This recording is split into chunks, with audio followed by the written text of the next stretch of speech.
تو آپ کے دادا نے آپ کی والدہ سے دریافت کیا کہ کیا آج عبد القادر نے دودھ پیا؟ سبحان اللہ سبحان اللہ. کہ کیا آج عبد القادر نے دودھ پیا؟ 9 مولود ہیں، مہینے کے ہوں گے. تو ان کی والدہ کہتے ہیں آج صبح سے انہوں نے دودھ نہیں پیا، بڑی کوشش کی نہیں پی رہے. تو آپ کے دادا فرماتے ہیں اس کا مطلب آج پہلا روزہ ہو گیا. آج پہلا روزہ ہو گیا.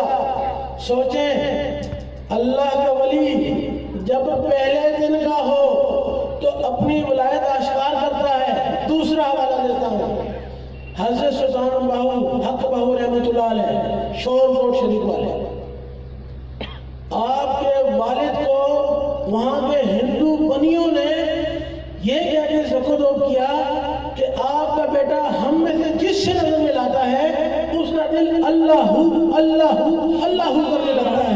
آپ کے بیٹے سے ہمارے دین کو خطرہ ہے، لہذا اپنے بیٹے کو نظر بند کریں. اپنے بیٹے کو نظر بند کریں. یہ جس پہ نظر اٹھاتا ہے اس کا دل اللہ اللہ کرنے لگتا ہے. تو سلطان صاحب کے والد صاحب نے آپ کے ساتھ خادم لگائے. ان خادموں کا کام ان کو روکنا نہیں تھا، ان خادموں کا کام یہ تھا کہ جو ہندو بنیا آتا اسے کہتے تو پیٹ کر لے، آج یہاں سے باہو گزرے گا. اگر اپنا دین بچانا ہے تو پیٹ کر لے، آج یہاں سے باہو گزرے گا. اگر غلطی سے تیری نظر اس کی نظر سے ٹکرا گئی تو تیرا دل اللہ اللہ کرنے لگے گا. پھر تو جان اور باہو جانے، پھر باہو جانے اور باہو کا خدا جانے. زندگی کی صداقت، امت کی عدالت، عثمان کی ثقافت، درد کی شجاعت،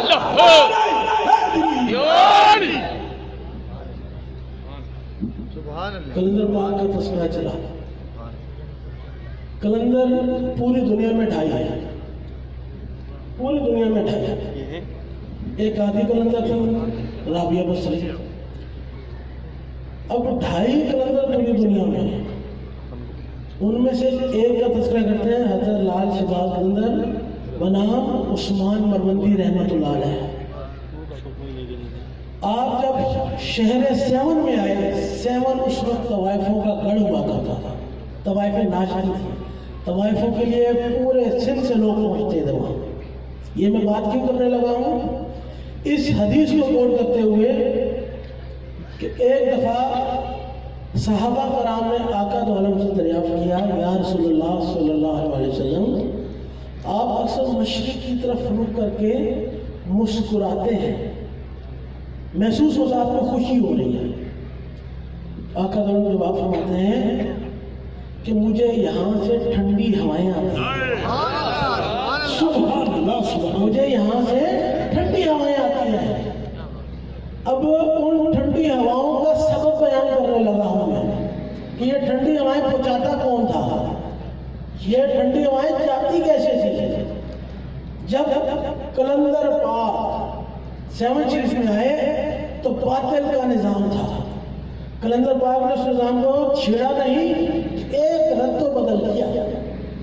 انہوں نے کسی کو ڈنڈے کے طور پہ نہیں کہا اسلام لے آؤ، کسی کو زبردستی اسلام میں داخل نہیں کیا، کسی کو قبیلے پہ جنگ مسلط نہیں کی. انہوں نے کہا کہ یہ جو تم نگارہ بجاتے ہو جس پہ طوائفیں ناچتی ہیں، میرے کہنے پہ اس نگارے بجنے کے بعد جب تمہارے دل کی دھڑکنیں ابھرنے لگے تو اس کے ساتھ ایک کے ساتھ اللہ اور ایک کے ساتھ ہم ملانا.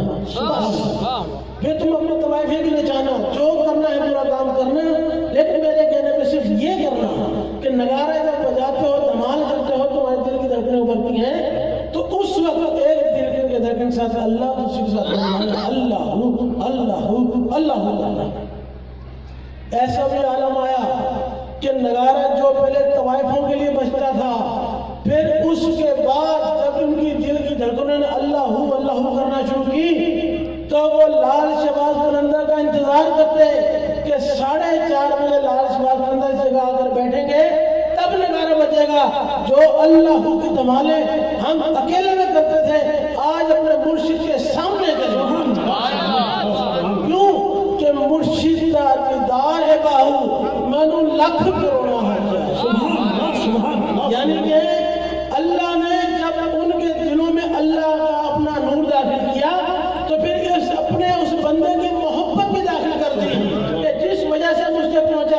کل اس کے بھی نزدیک ہو جا. یہی وجہ ہے کہ آج اللہ اللہ اللہ کرنے والے اولیاء کرام کے نزدیک سے نزدیک ہوتے چلے جا رہے ہیں. کیوں؟ ہم نہیں ہو رہے، ہم تو غیر مقلد تھے، ہم نہیں ہو رہے. ہمیں اللہ کے دل کی دھڑکنیں جو ہمارے دل میں سنائی دیتی ہیں، ہمارا وہ اللہ کا نور جو ہمارے دل میں داخل ہے، وہ ہمیں اس کے نزدیک کرتا ہے. جس طرح سے مقناطیس بڑے مقناطیس پہاڑ کی طرف کھینچا چلا جاتا ہے، اسی طرح اللہ والے بھی اللہ والوں کے نزدیک کھینچے چلے جاتے ہیں.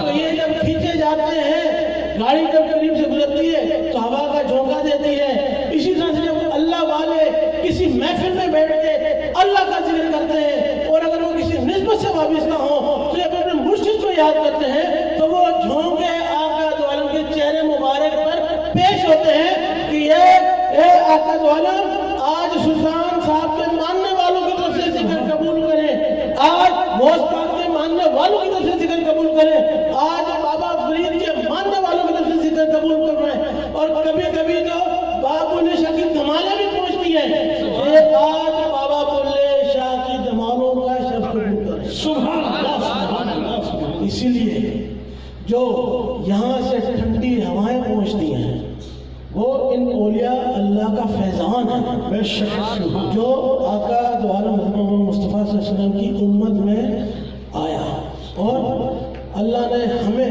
اس قابل کیا کہ ان اولیاء کرام کے سنگ لگا دیا. اب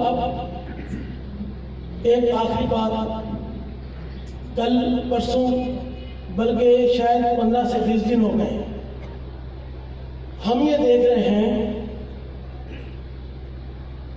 کہ شام میں، فلسطین میں، لیبیا، برما، بچے، بوڑھے، عورتیں، جوان جس طرح بے دریغ قتل عام کیا جا رہا ہے. پہلے سمجھتے تھے شاید یہودی مارتا ہوگا، ہندو مارتا ہوگا، عیسائی مار رہا ہوگا. نہیں، ارے یہ تو ہم خود لڑ رہے ہیں آپس میں، یہ تو ہم خود لڑ رہے ہیں آپس میں. ہم تو خانہ جنگی کی طرف جا رہے ہیں امت مسلمہ. علامہ صاحب بیٹھے ہیں، ہو سکتا ہے حدیث میں تھوڑا سا امینڈمنٹ ہو، کیونکہ میں نے ترجمہ کہیں اور سے سنا، اس میری ہدایت مجھے کریں کہ حدیث مبارکہ میں نے یہ سنی کہ جب جنگ شام میں داخل ہوگی تو امت مسلمہ پر وہ زوال کا وقت ہوگا. ایسے ایسا سر ملتی جلتی ہے، یعنی کہ آج جنگ شام میں داخل ہو گئی. آپ سوچیں آپ کا اور ہمارا کیا حال ہو رہا ہوگا.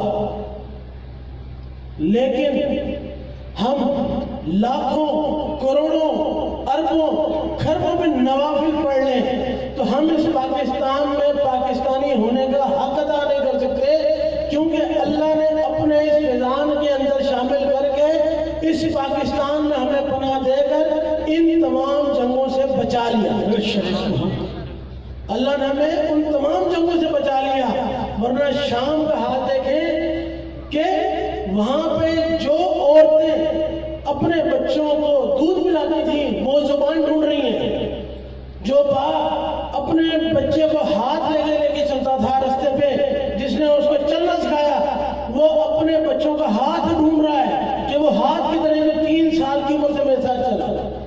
عورتیں وہ بچے پورے ڈھونڈ رہی ہیں کہ وہ میرا بچہ کہاں ہے جو میری کوکھ سے نکلا تھا. وہاں کے بچے اپنے والدین کو ڈھونڈ رہے ہیں کہ وہ کہاں ہیں جن سے ہم نے پرورش حاصل کی. یعنی کہ بتانے کا مقصد اتنا ظلم اور اتنا وہاں پہ جبر ہو رہا ہے. اللہ نے انہیں اس آزمائش میں ڈالا، اللہ ان کی اس آزمائش کو ختم کرے. ہم انجمن سرفرشان اسلام اور صاحبزادگان ان کے دکھ میں برابر کی شریک ہیں، اور دعا وہ ہے کہ ان کے اوپر سے یہ مصیبت ٹلے اور وہاں پر موجود امت کو تھوڑا سا ہوش آئے، عقل کے آخر ناخن لیں کہ آپس میں نہ لڑیں بلکہ دشمن کا تعاقب کریں، دشمن کو سمجھیں اور اس سے لڑنے کی تیاری کریں. آمین. ایک یہ، اور دوسرا اسی قسم کے فتنے دین اسلام میں مختلف ناموں سے آئے.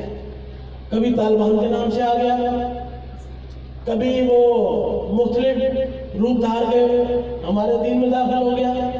اسی طرح سے ایک نیا فطرہ جس کو کم و بیش 12-15 سال ہو گئے، جس کا نام ہے مہندی فاؤنڈیشن، اور اس کا سجنا یونس ملعون. شاید اس سے بھی بڑا لوگ بچے بھی سن رہے ہوں گے، عورتیں بھی ہوں گی، اس لیے کہنا مناسب نہیں ہے. آپ سمجھ جائیں کہ اس کو کیا کہنا چاہیے. اس یونس ملعون نے کیا کیا؟ دین اسلام میں فتنہ ڈالنے کی کوشش کی.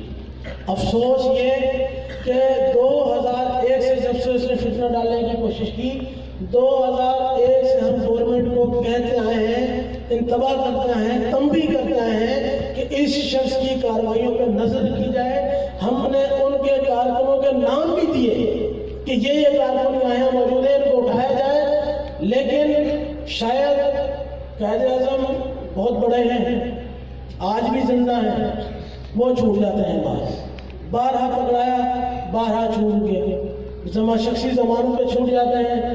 تعاقب پر کبھی شخصی ضمانت دینے والا کون، تو اس کا نام بھی نہیں بتایا جاتا. مختلف ایجنسیوں کو رابطہ کیا گیا، ذاتی طور پہ بھی، تنظیمی سطح پہ بھی، کہ ان کا تعاقب کریں.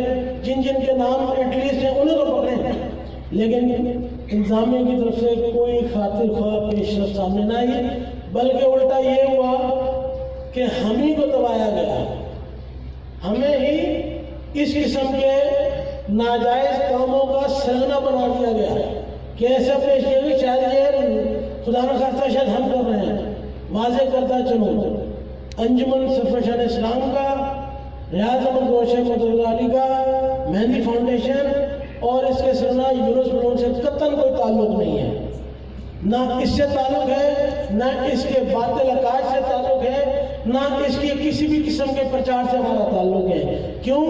انجمن سرفرشان اسلام کا منشور صرف اور صرف ذکر اللہ، عشق رسول ہے.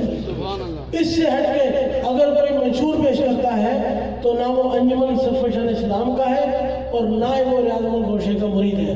جو گوشے کا مرید ہوگا وہ اللہ والا ہوگا، وہ اللہ کا ذکر کرنے والا ہوگا. جو کسی غیر اللہ کا ذکر کرے گا وہ گوشے والا نہیں ہے، وہ اللہ والا نہیں ہے. تو لہذا آپ لوگوں کو ایک بار پھر مبارکباد کہ آپ لوگوں کے ماشاءاللہ اتنا بہترین پروگرام ہوا. شاید وقت میں نے زیادہ لے لیا، اس کے لیے آپ تمام کا شکریہ کہ آپ نے برداشت کیا.